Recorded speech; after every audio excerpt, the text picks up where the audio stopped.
What's up, y'all, and thanks for stopping by the Surge T channel. I am Surge T. Tonight, I'll be doing my rundown and thoughts on Friday Night Smackdown for the 3rd of September 2021. And they start off with a recap and look into tonight's Universal Championship match between Finn Balor and the Universal Champion himself, Roman Reigns. And according to Michael Cole, it's the first time in 3 months that the title has been defended on SmackDown. Really, Cole? It's not like it's been 5 years, 10 years, whatever that a title's been defended on SmackDown. Like 3 months, you know? Yeah, we know. It's not like it's out of our memory. It's not. It's still a little bit fresh in our memory when that happened. I mean, anyway, we see Graves is in the commentary. At the commentary desk. He's actually taking the place of Pat McAfee, who is going to be back next week. So he'll be back in that chair. And he has fully recovered, according to Michael Cole, from COVID. So that's good to hear. And I can't wait to see him back because I do really like Pat McAfee as a commentator. He's pretty damn good.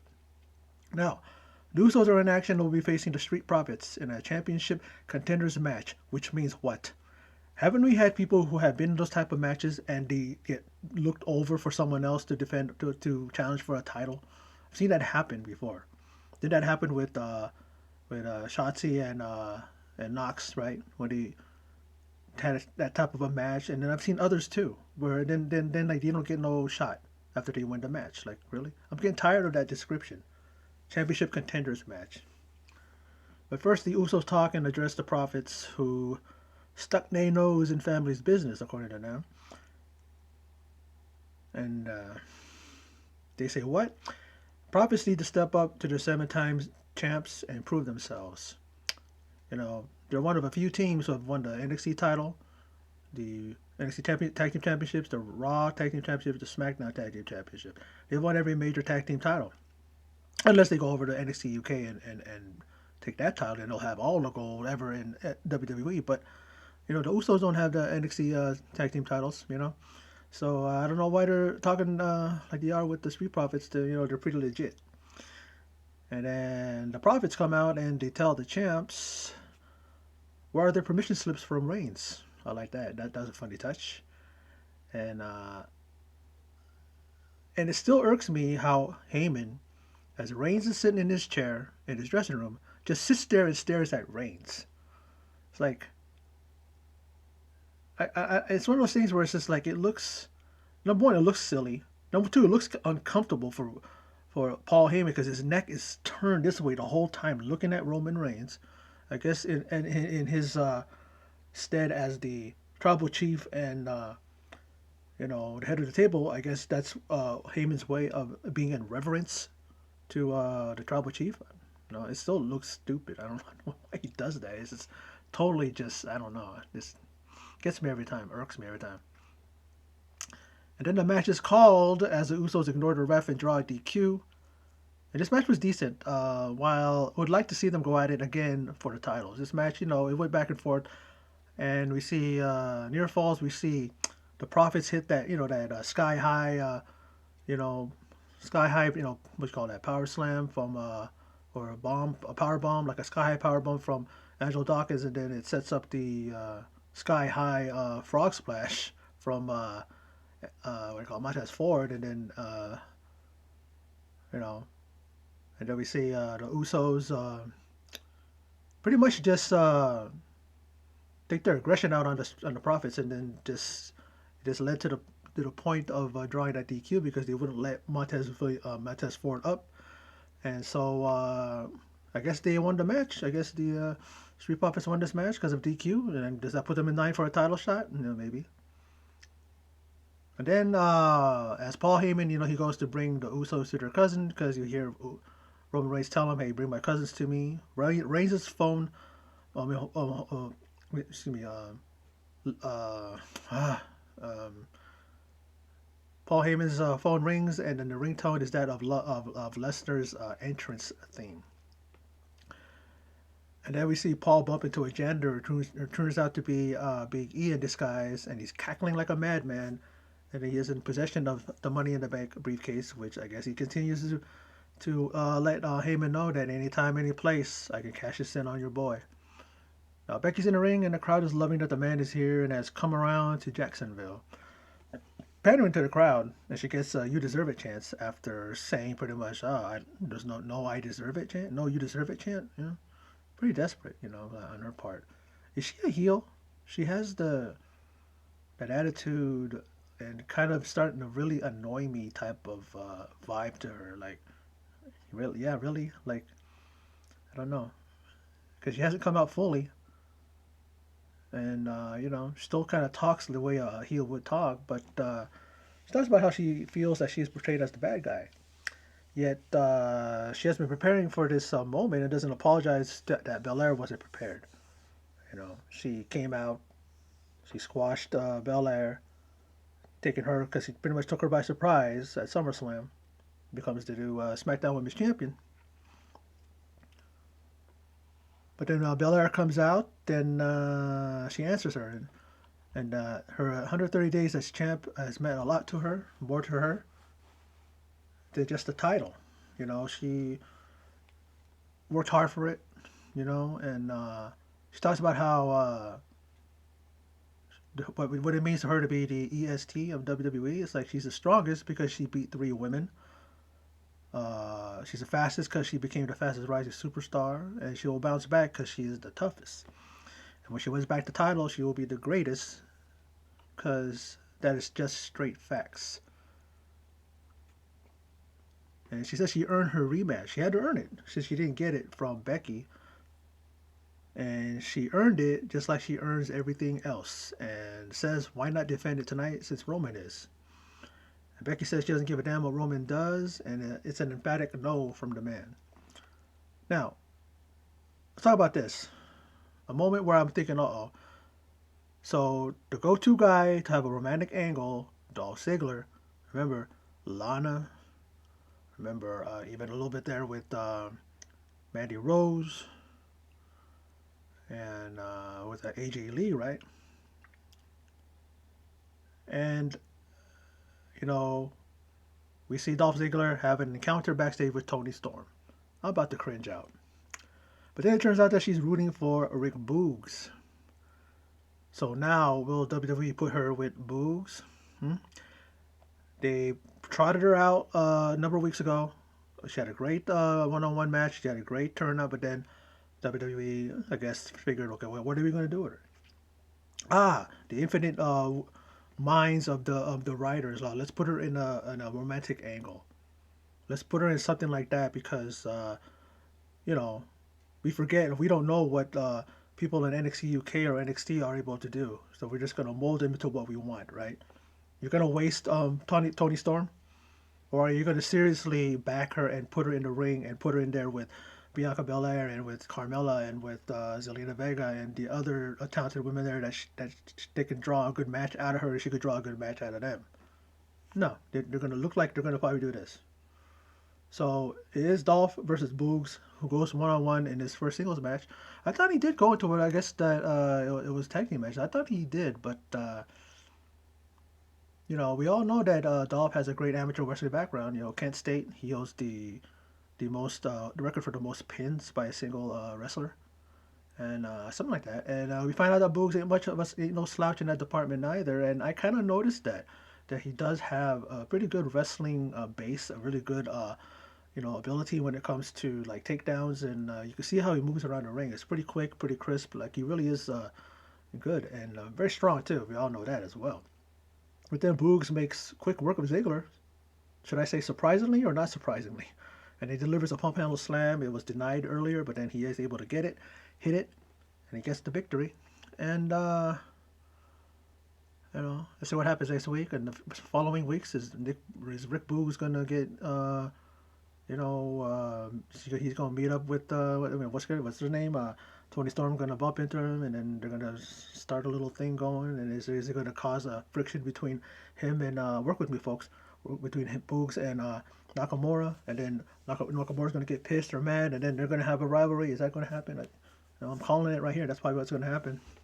Or maybe Toni Storm is gonna actually be with Ziggler all along, and then he's going to break Boog's heart and turn on him and all that. Man, there's a lot of things, right? A lot of scenarios can happen out of this angle. I mean, I hope it doesn't go that way, but I'm calling it here. That's probably what's going to happen. Then backstage, Pierce and Deville let Becky know that at Extreme Rules she will defend her title against Bianca Belair, and at next week she and Bianca will sign their contracts for that match at Extreme Rules. Now Cesaro takes on his longtime rival Seth Rollins, and he looks to put the past behind him in this match and put it in the past in his rear view. That's what Rollins says. But then at one point Cesaro had veins. There's one part in this match where Cesaro had veins bulging out of his dome. Like you could see it coming out when he was going for a superplex. I'm like, and then you see it go away, so you know that he was just straining to get Rollins up, but he wasn't able to. But we see Rollins kind of channeling Edge, or probably trying to stick it to him. He hits an Impaler DDT. It wasn't said. It wasn't mentioned by Graves or Cole, but then they mentioned the fact that after he hit the Edge-o-matic, Rollins did. Then they said that, oh, he did the Impaler. That's what Corey said. And like I said, he's taking a page out of Edge, and I guess he learned from his mistakes, as Graves put it. Now, Rollins draws a DQ. In the end, as he nails Cesaro with a steel chair on the outside, Cesaro hit a European uppercut, European elbow earlier, and then he tried for it again, and then Rollins just put the chair up and hit him, and he drew a DQ. And then he does the whole thing that Edge did, where he takes the leg, not the leg, but one of the poles from the steel chair, and puts it in his mouth. And he does he puts a chair in his mouth, of Cesaro, pulls back, as he's doing like a crossface, and then. What was that? Cole's one that said it. He called it the blackout grin, but then they never called it that name before. But I guess he's got a name for that, And then, because Roman and of course his cousins endured that from Edge, and Rollins seems to be imitating his most bitterest foe. And then Seth ain't done, and he hits a stomp and looks to deliver a concerto, but Edge's music hits, and Rollins slithers out of the ring as Edge brandishes a chair. And he tends to Cesaro. Cesaro's going like this with his hand, and Edge holds his hand, looks at it like, is he okay? But that thing goes on, and then it was announced next week in Madison Square Garden that they'll be going one-on-one. Edge and Seth. Brock is a problem with Heyman, not Reigns, says the Tribal Chief. And he will smash him if and when that happens, like he's going to smash Balor tonight. But Heyman lets Reigns know that Brock will be in Madison Square Garden, so Brock will be making his presence felt in SmackDown next week. That used to be the home of Brock Lesnar before the whole thing with him being on Raw only. When he first signed with WWE and he finally debuted, he was mainly on SmackDown. And he totally dominated SmackDown. And like Roman Reigns is doing the SmackDown now, that's what he was doing back when he was dominating as champion and dominating as the next big thing and all that, And then, where's Brock? In Saskatchewan, in Minnesota.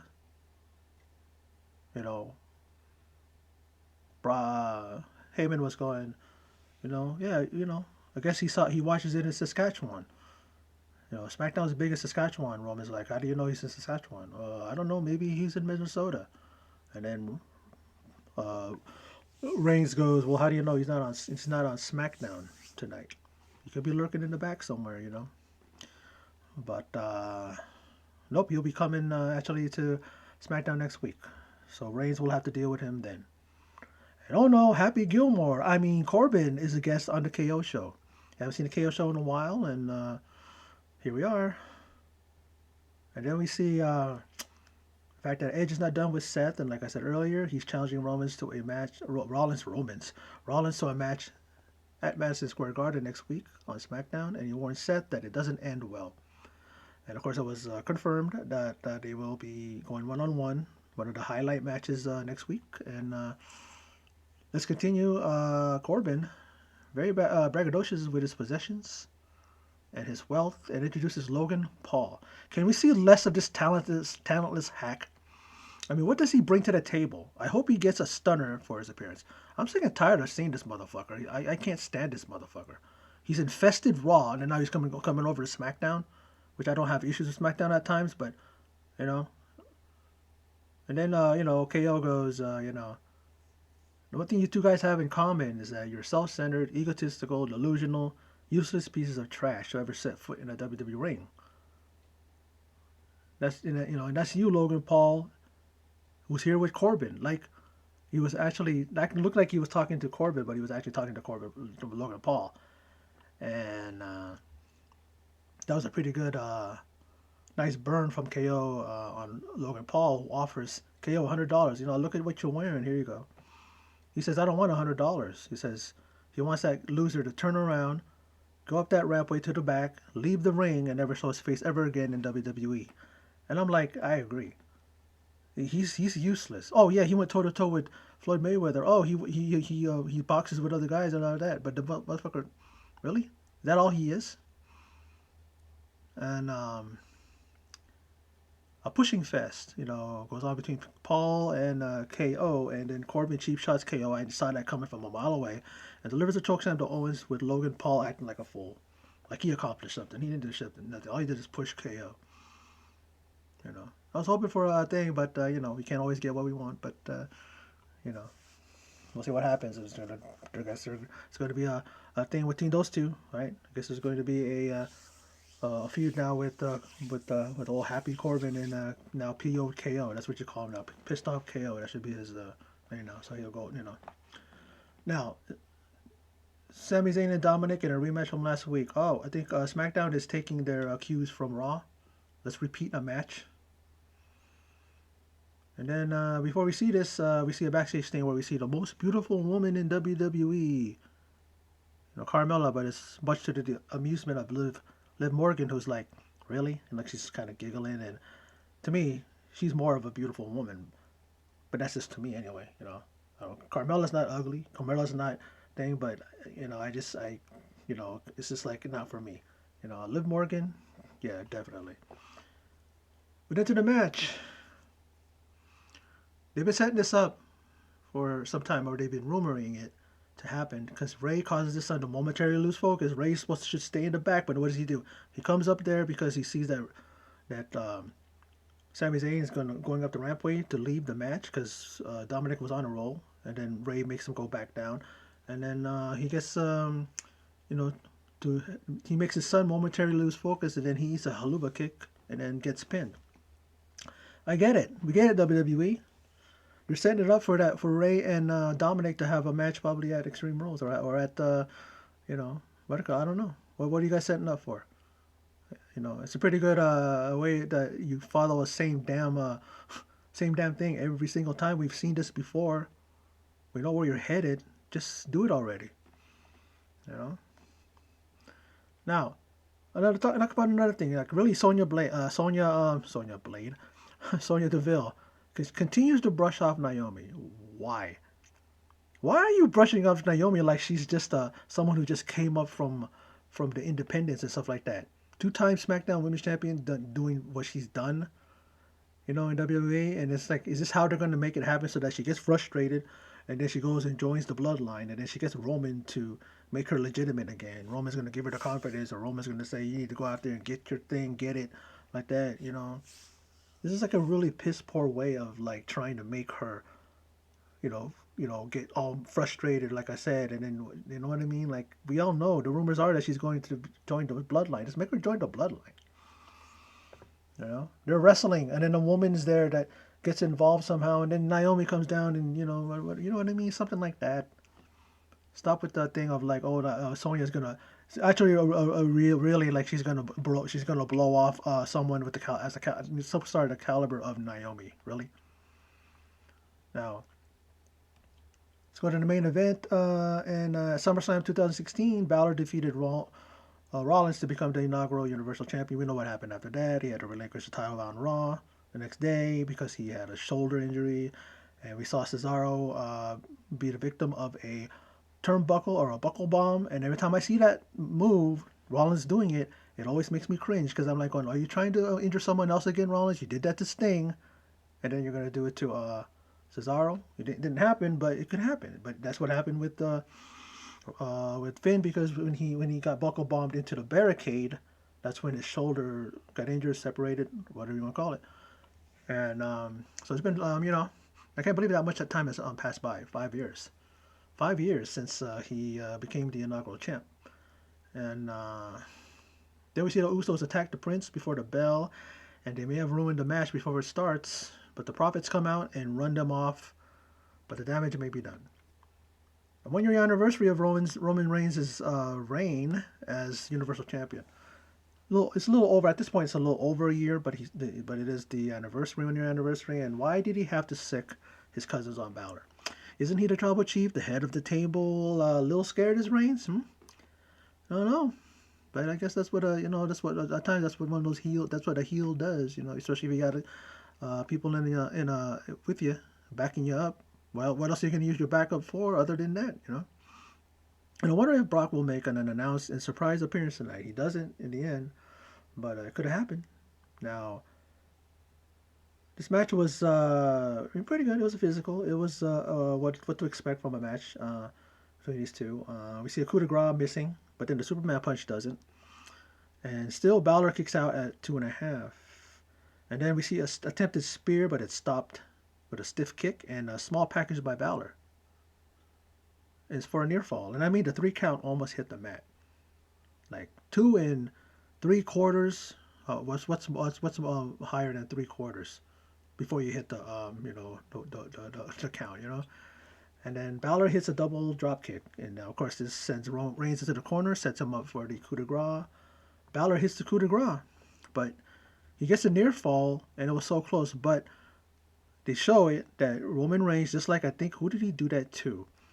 Maybe it was Cesaro or whatever, but his arm is under Finn. It's right between his legs, and then he goes to move his shoulders, and then he ends up you know giving him giving you a hello. How do you do? Uppercut, a low blow. And was it intentional? I mean, Cole brings up that he's done it before, and I think even then he was acting like it wasn't intentional. But then in the end, he gets the Prince into the guillotine, and he taps him out, and he retains his title, and it was believable. The way they book Reigns and the way they have him win. At times he uses his cousins, sometimes he cheats, sometimes that, but he does it in a way that you can really accept it. You know what I mean? He kicked out of the coup de grace. A lot of people don't do that, and it looked believable when he did it. But he retains his title, continues his reign. Makes you wonder, is Brock going to be the one to unseat him and become the champion? I wouldn't mind seeing that. Especially now that Reigns has now been champion for such a long time, people get tired of it. I'm not saying that he hasn't been a great champion, but the reason why Walter, who had a 850-day reign as an NXT UK champion, is because he hasn't been seen by the masses. They would have gotten tired of his reign maybe after 300 some days too. But he was a dominant champ. He was an excellent champ. Now that Ilya Dragunov has, of course, unseated him, and now he's the new champion. But we're starting to see a little more exposure from them, and because they've been on NXT. But Reigns, I don't think people. There's a majority of people that are tired of his reign, but there are those definitely who would like to see something different. But who's going to be? If it ain't Brock, is he going to hold the title now for another year, and then maybe at WrestleMania he's going to finally be unseated? It's going to be somebody that comes up from NXT or comes up from NXT UK. Who knows? Or a new person that they sign and comes in and goes straight to the main roster or something like that. I haven't seen anything like that since AJ Styles. I think he's the last guy who they hired or they signed, and then he went straight to the main roster. I could be wrong, but that's the only one I can remember. But a couple bumps here and there, but SmackDown wasn't bad. I enjoyed it. I think certain things that they did here was like they could kind of do differently. I mean, Sonya, like I said, Sonya Deville doing what she's doing with Naomi, brushing her off. Like, it's that's not a thing that you do to Naomi. Naomi is like an established superstar. Like, why are you doing that? Like, I know they're trying to do a thing where maybe they're gonna make her go to the bloodline. She's gonna be frustrated, like I said, you know. But they could have done something. They could do something better with that, and this just doesn't make any sense, you know. And then a Dominic and Ray thing. We know what they're gonna. That's what they're. That's probably what they're gonna do. It's been rumored that they're gonna break up and they're gonna have like a feud, or they're gonna go at it at a pay per view, something like that. You know. But really, does anybody want to see that? You know, especially how they're going about it. Like, it's just like we see. It's like the writing on the wall. We already know what's gonna happen. So why not just stop dilly dallying and do it already? You know. And then Logan Paul. Enough with that guy. I mean, KO couldn't have said it better himself.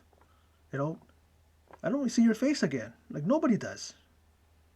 A reality star, YouTube guy who can box, and then he gets his ass beat every time. Has he ever won yet? I don't follow the guy, but has he won a match, a boxing match? Are they gonna poise him to be an opponent for KO at at a pay per view? What's going on with that? You know. But anyway, before I go too long with this video, I don't want to go too long. But like I said, I like SmackDown. I think it was okay. Like the things I brought up, there's the only things that I had issues with. But other than that, I kind of like where they went with the show tonight. But could have been better. But same time, it wasn't bad. But anyway, that's my video for Friday Night SmackDown. My rundown and thoughts for the date of September the 3rd, 2021. So for those of you who stopped by and checked out my video, I appreciate it. And in closing, as always, take care.